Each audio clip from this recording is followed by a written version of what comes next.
Well, a very good evening to you. Thank you so much for tuning in on the broadcast. You're watching KUTV Weekend Live on this 31st day of the month of August. It's actually the last day of the month. Happy New Month in advance. But first on the broadcast, we have a lot of stories that are lined up for you. But first, we get an introduction.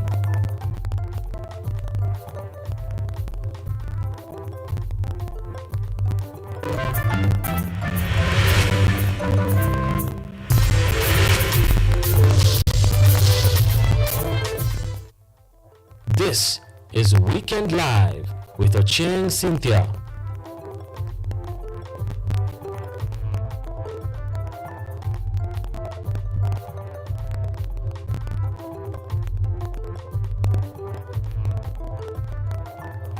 Yes, and that is right. I'm sitting in for one Anyango Sylvia. And now remember that this broadcast is live also across all our social media platforms. On YouTube, it's KUTV News Kenya. On X, it's KUTV_Kenya. Welcome. Now, President William Ruto has warned against corruption, vowing that his administration will not spare any public official involved, regardless of their political or social standing. The head of state made the remarks in Siaya County, where he attended a Sunday service at St. Peter's ACK Cathedral. Paulette Akoth starts us off. Speaking during a church service at St. Peter's ACK Cathedral in Siaya County, President William Ruto emphasized that the fight against corruption is central to transforming Kenya's economy and ensuring resources reach citizens. Ruto urged the church to play an active role in supporting accountability, saying the misuse of public funds is denying Kenyans opportunity for growth. 30 billion shillings deni ya NHIF leo. Na tukisema wacha tufanye verification ya hiyo debt ya 30 billion, mahospitali wanaenda kotini wanasema they don't want verification. Kwa sababu wanajua ndani pale iko wizi. And we are not going to pay until we verify, because we are not going to spend public money to pay corrupt people. Ruto emphasized the importance of national unity and inclusivity in governance. He stated that the broad-based government initiative was essential for bringing development to all regions, including Nyanza, and pledged to continue working with leaders across political divides to achieve this. Necessary for the unity of this nation, so that we can prosecute the most important agenda of development and transformation of Kenya when we are united and when we are focused in the same area together. The president also touched on economic initiatives like affordable housing and youth employment, explaining that every penny spent by the people of Kenya will not go to waste and must be spent as required. That every penny that has been given by the people of Kenya must be spent as is required and must be spent for the purposes for which that money was meant. And we are going to be firm and we are going to be steady, and no amount of blackmail, intimidation, or whatever they want to do is going to stop us. Fair Governor James Orengo assured residents of fair compensation and compliance with Kenyan law, noting President William Ruto's pledge to complete a stadium in the county. Meanwhile, Treasury CS John Badu defended the e-procurement system, emphasizing that it may bring efficiency and accountability. And we want Siaya to be united, but we also want Kenya to be united.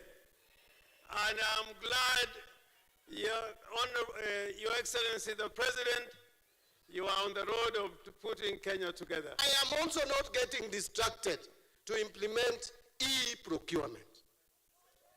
EGP is the way to cut on wastages in the government.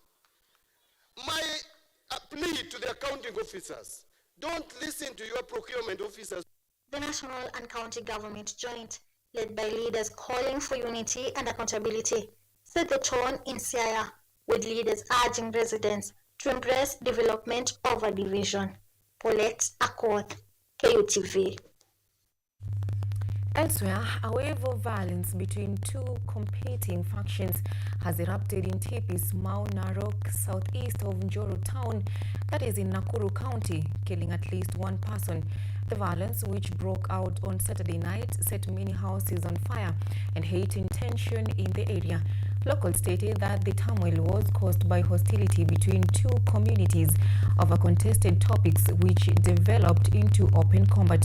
However, the National Police Service disputed social media claims linking the tragedy to ethnic conflicts, stating that the tension emerged as a result of a more than 2-month-long power outage in the neighborhood.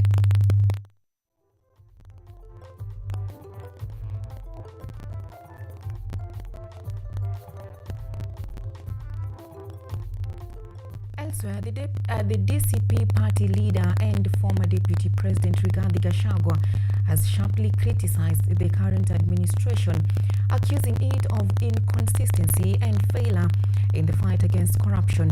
He also condemned the silence of the government regarding the alarming invasion of Mandera County by Jubaland forces, expressing his devastation on why the commander-in-chief has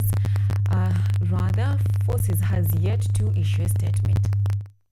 Former Deputy President and DCP party leader Rigathi Gachagua has fired shots at government over corruption, land grabbing and invasion. He sharply criticized the current administration, accusing it of inconsistency and failure in fight against corruption. Gachagua emphasized that the state has become a den of corruption, citing instances where the president meets with different groups and allegedly offers money to buy support, undermining genuine efforts to combat corruption. Pale State House sasa ndio pahali ya corruption and bribery. 5,000 people from Kiambu wamefika pale, kila mtu 10,000 wamehongwa. Ndio atuwafanya nini? Atuwatenge Kiambu waitoe kwa Mlima Kenya. Wamechukua pesa, wameenda nyumbani, wanaiba one time. Si Kiambu imeondoka, nani ameingia next? Meru wamefika. Furthermore, addressed the controversy surrounding the alleged land grabbing at PCA Ongata Rongai. Gachagua condemned the act, describing it as not just illegal but a moral insult to the church that stood with the government. He assured that the opposition will strongly oppose any attempt to seize sacred grounds under the guise of development, vowing to defend the church's integrity. Usipoteze pesa yenu, because tunaenda uchaguzi 2027. There will be a new government. Kama hii shamba serikali itachukua na nguvu, hiyo shamba tukiingia tutailegesha kwa kanisa ya PCA. Na wewe kama umenunua hizo manyumba utapoteza pesa yako. Hiyo manyumba yote tutapatia PCA, ndio watakuwa wakichukua rent na kutumia kwa sesi. He urged the government to prioritize integrity, sovereignty, and moral responsibility in its dealings, warning that the failure to do so risks undermining public trust and national stability. Rose Karori, KUTV. The Directorate of Criminal Investigations, DCI, has arrested 8 suspects involved in livestock theft who are said to have been operating in Kirinyaga, Embu, Nyeri, and Murang'a counties. DCI detectives apprehended the 8 while they were in the process of raiding livestock in the Kagio and Mwea areas of Kirinyaga County. According to a report published by the DCI, the livestock theft ring also includes livestock buyers, transporters, and even meat butcheries. Those arrested include Peter Muridhi, Patrick Wanjohi, Lucas Ochieng, Simon Karugu, among others. Detectives have also arrested Cecilia Njogu, a well-known buyer of stolen livestock in Mwea.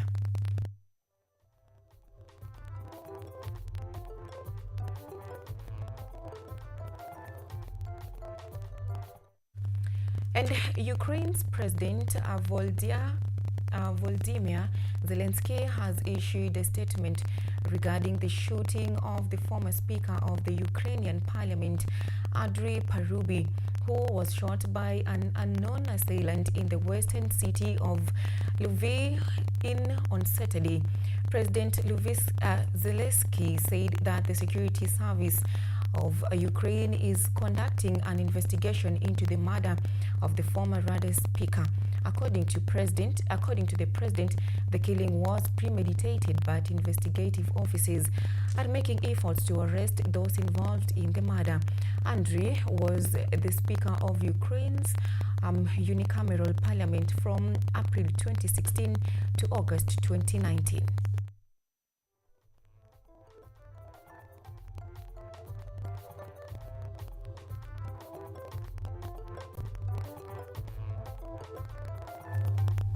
At this moment, we are taking a very short breather. We'll be back with more. Stay tuned.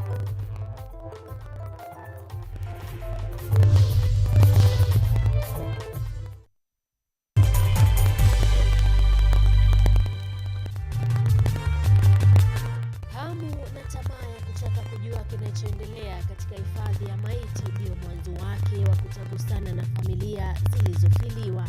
Mara nyingi una tailor the counseling session to how this person comes to you. You look at them, you understand where their particular pain is. Sasa Mercy Kisia ni mtaalamu wa kutoa ushauri wa kisaikolojia kwa waliofiwa.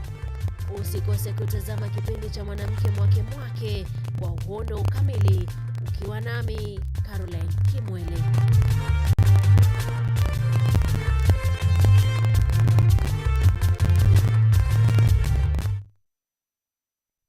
This year, North Coast Beach Hotel has exciting holiday offers just for you. Whether you are planning an August family break or a magical Christmas getaway, for the August family offer, make memories with your loved ones at only 11,543 Kenya shillings per person, sharing for a 2-night stay on half board. There's free family entertainment, fun indoor games, and lots of activities for children. Plus, get a 10% discount on all extra services during your stay. For the December Christmas holiday, celebrate your festive season in paradise. Book before 31st October to enjoy our exclusive Christmas deal. Stay 3 nights between 23rd December and 2nd January 2026 at only 34,628 Kenya shillings per person, sharing on half board. And for our flexible payment plan, take advantage of our Lipa Mdogo Mdogo plan and pay in easy installments. Call us today to book on 0722 209 458 or 0733 409 430 or email info@northcoastbeachhotel.com. North Coast Beach Hotel, a home paradise.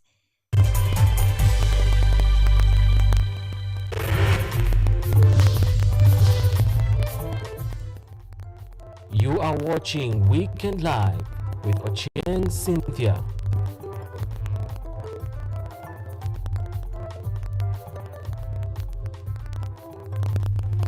Welcome back. Now, the 7th annual Chenda Chenda Festival of the Wamijikenda community has been announced to take place in the Kwale County at the Mswakara homestead that is located in Duruma. This festival, organized by the Mijikenda Kaya elders along with the Kaya Nation, is held every year of the 9th of September.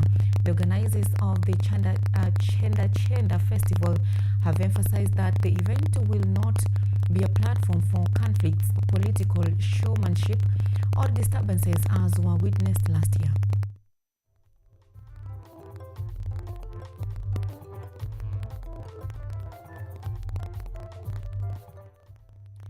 Now, the Directorate of Criminal Investigations, DCI, is holding a 26-year-old man accused of hacking a major betting company and stealing 11.4 million shillings. He was arrested at his 2-bedroom house in Tatu City after security agents tracked his activities. According to the Central Region DCI officer Abraham Mugambi, the suspect has a history of similar crimes. However, he denies the allegations, claiming he is a cybersecurity engineer. Investigations are ongoing as he awaits arraignment.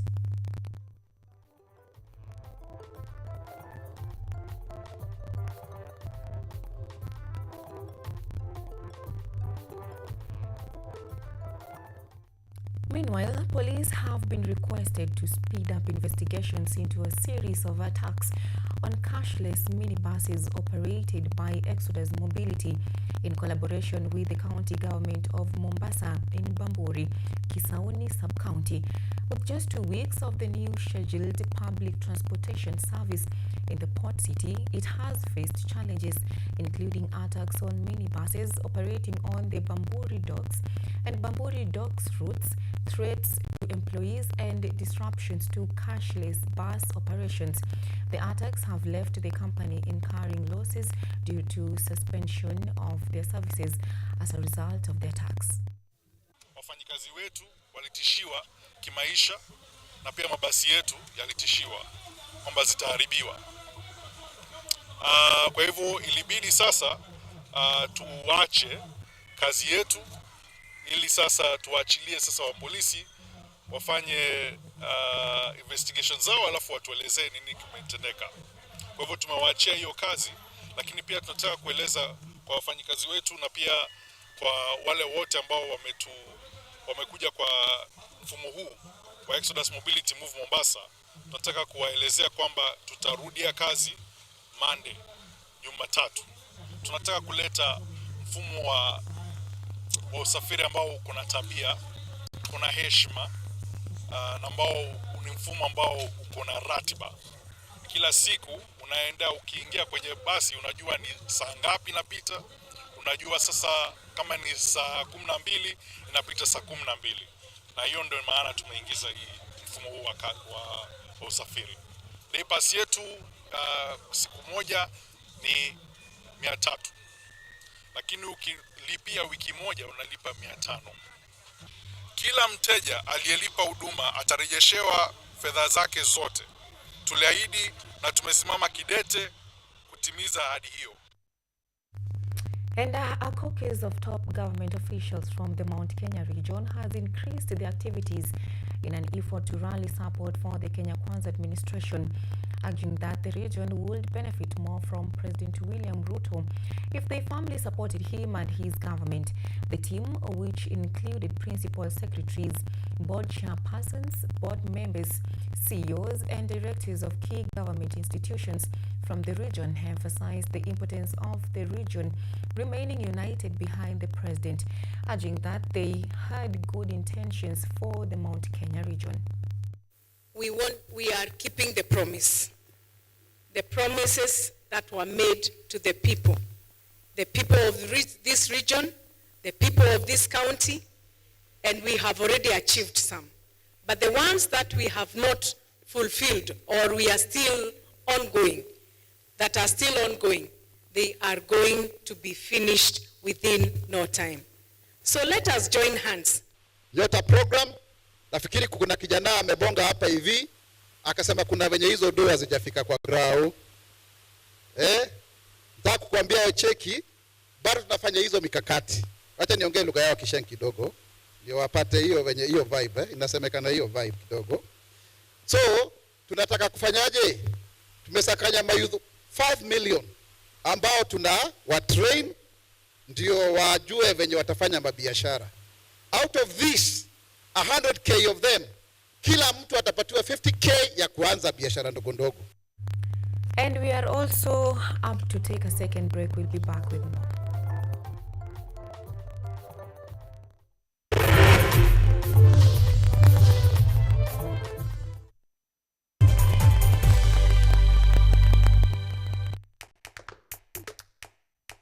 Baada ya kutafuta kazi, tunaweza kuanzisha miradi yetu ambayo ingetusaidia kubadilisha maisha ya wazazi wetu. Kwa vijana wenzangu, wengi hawana kazi, lakini ikiwa sisi wenyewe tutajiamini, tunaweza kujiajiri wenyewe. Afrika kwa kweli tuna mahitaji ambayo ukiyasuluhisha unaweza kuathiri watu kwenye bara hili. Bila uoga, watu huwa na uzalishaji zaidi. wanajawa na ujasiri, wanakuwa wabunifu na wanakuwa wenye maarifa. Niliamua kuacha kazi, hata kama sitafanikiwa, nitakuwa nimejaribu, nitakuwa najua haiwezekani. Hakuna kitu cha ajabu hapa. Kila anayepata ufanisi hufanya kazi usiku na mchana. Kitu kitakusukuma na kuwezesha kupata maarifa ambayo hukuwa nayo. Tunajaribu kutengeneza kitu kitakachopita mipaka ya nchi hii. Ikiwa unataka kubadilisha ulimwengu, anza na nyumbani.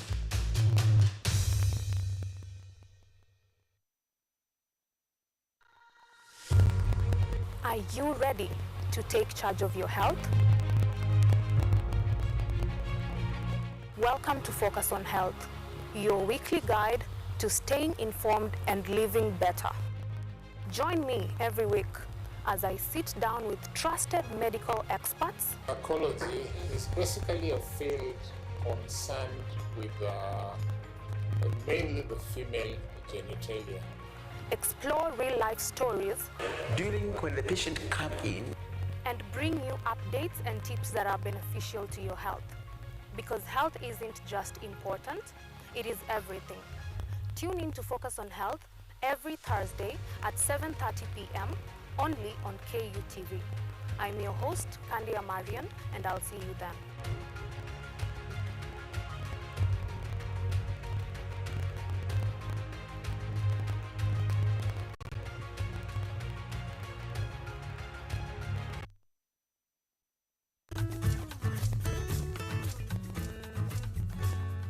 Hi, my name is Stella Tioi. Jina langu naitwa Ochieng James. This is Mandela Gaya. Ugonjwa ulipokuja ulichukua siku 3 ukaniweka in coma. 20 wamezikwa, 2 ndio wako hai. I don't even know how it feels to see. I feel like I cannot express myself well the way somebody who can walk can actually express themselves. Ilichukua muda mwingi mrefu tena mpana ili kuikubali kwamba mimi siwezi tembea tena. I've come to actually accept myself. Ukijaribu kumsimamisha mtu umwambie tafadhali nionyeshe njia, They find it quite strange talking to you. You should just make schools integrated, Inclusive setups. by providing the right facilities.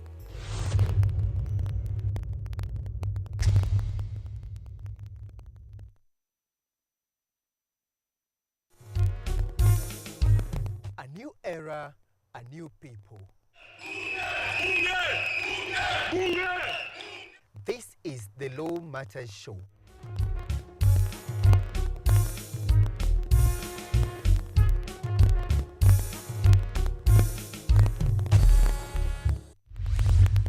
A program that brings you legal sensitization on your television. My statement is written and just the quote the prosecution. I think that this loss is a setback for Raila Odinga.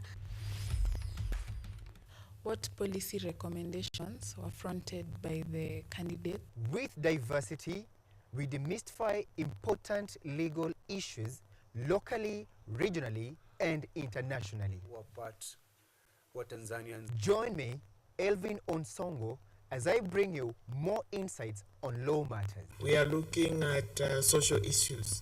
What is the problem? Is it the economy? Is it... Law Matters Show, creating awareness, advocacy, and enhancing lives.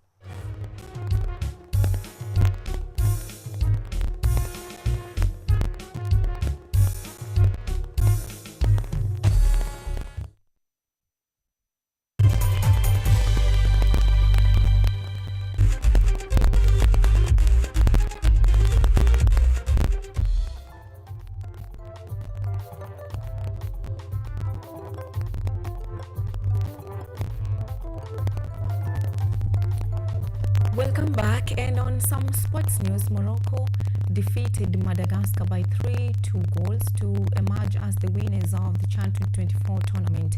Morocco's goals were scored by Yusuf Mahir and Osma Lumoy, who scored twice. Madagascar scored through players Clavin Felicit and Itoki Niaina.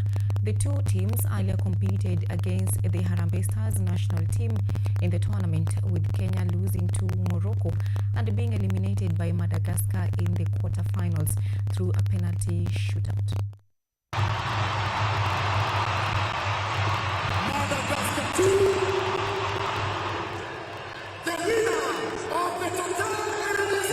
Habib Rimat of Morocco receives the trophy.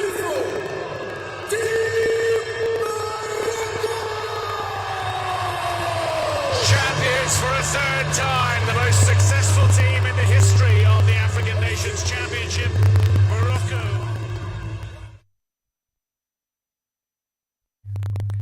And to some EPL updates, and now the Brighton versus Man City game has it 2-1 each, and Nottingham versus Forest, Nottingham Forest versus West Ham having it 3-0, while Liverpool and Arsenal having it 1-0.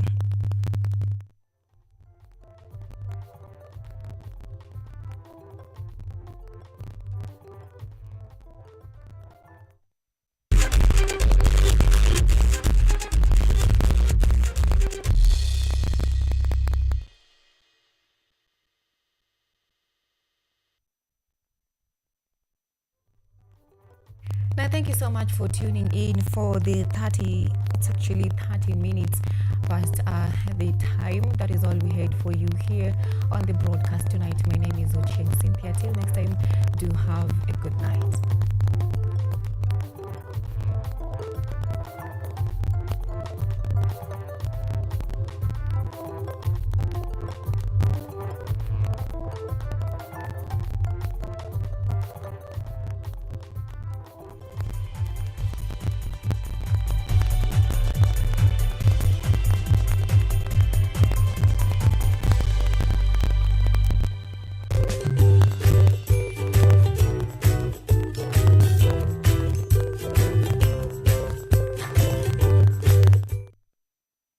Are you an aspiring media practitioner, a graduate, or you just want to advance